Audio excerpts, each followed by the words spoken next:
Un escape angosto. Texto del día, Salmos 34:7. Un día el hermano y la hermana White se alistaron para ir a un largo viaje en tren. Se estaban hospedando en casa del señor Palmer en Jackson, Michigan, mientras predicaban a los miembros de allí.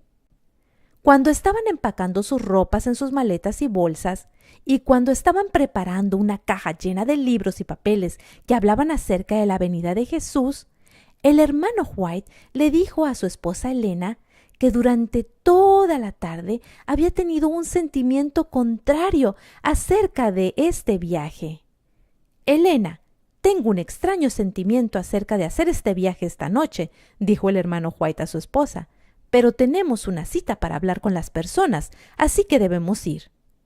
Antes de partir a la estación de tren, se arrodillaron a orar junto con sus amigos y le pidieron a Dios que enviara ángeles para protegerlos en el tren.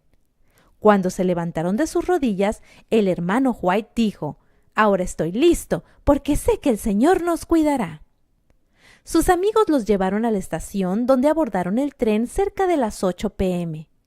El hermano y la hermana White fueron a uno de los vagones, pero no encontraron lugar, pues ya estaba lleno. Así que fueron al siguiente vagón. Ahí encontraron unos asientos.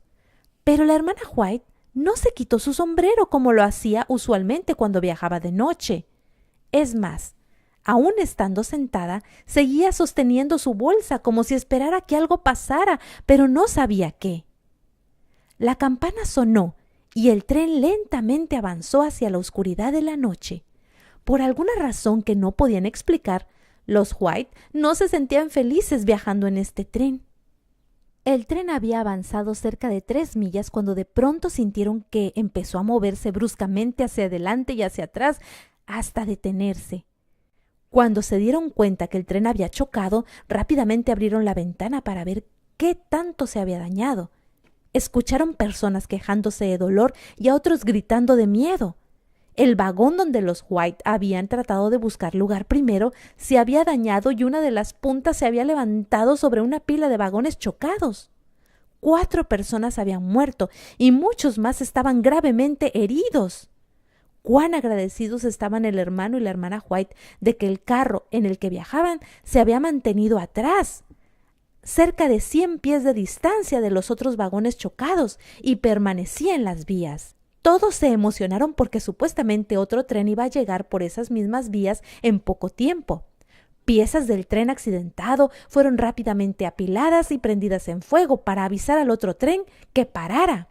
Algunos otros tomaron piezas de madera prendidas en fuego como si fueran antorchas y corrieron bajo las vías para avisar al otro tren del peligro que se esperaba adelante.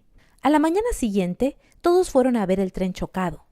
Encontraron que el accidente había sido causado por un buey que se había acostado en las vías del tren, y cuando el tren lo había golpeado, éste se había salido de las vías. Hombres de la compañía de ferrocarriles estaban ahí para inspeccionar el accidente. La locomotora estaba al lado de las vías, el vagón express estaba roto en pedazos, pero el vagón de maletas solo estaba dañado un poco.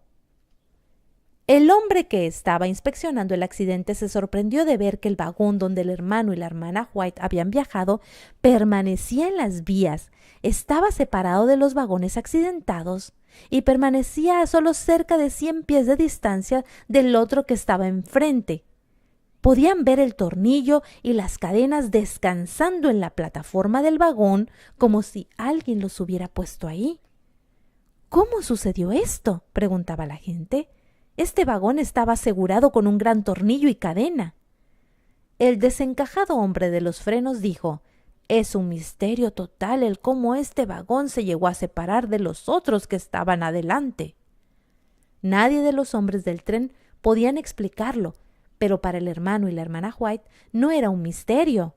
Ellos sabían la respuesta. Sabían que Dios había respondido sus oraciones enviando un ángel para desenganchar su vagón.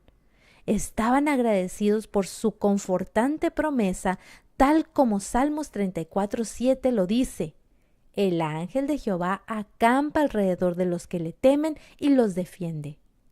El hermano y la hermana White tomaron sus cajas de libros y papeles, sus maletas y continuaron su viaje a Wisconsin en otro tren. Llegaron seguros y a tiempo a su cita para encontrarse con las personas de Dios ahí.